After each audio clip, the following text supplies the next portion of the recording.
caramel celebration ice cubes that we made. We're also going to use some of that leftover caramel sauce that we made to make those ice cubes.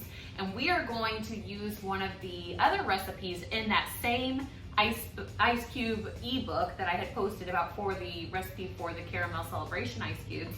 This is an iced coffee recipe that can be found in that ebook. This is called the Caramel Vanilla Confection.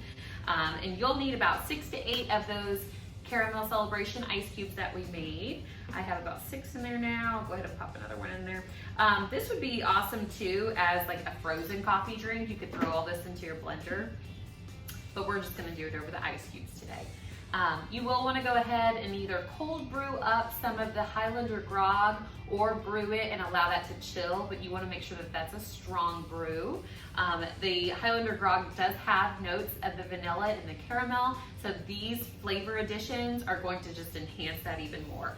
So go ahead and top off those LifeBoost ice cubes with that Highlander grog cold brew.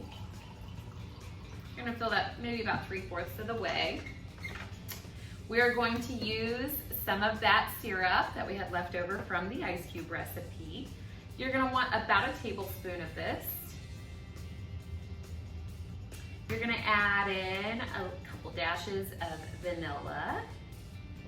And then of course we're going to top that off with some unsweetened vanilla almond milk.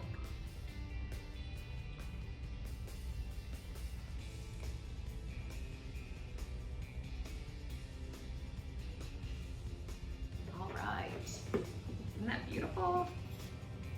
And then give that a good stir, and boom, you are done. And you have yourself a delightful iced coffee beverage with wonderful hints of vanilla and caramel.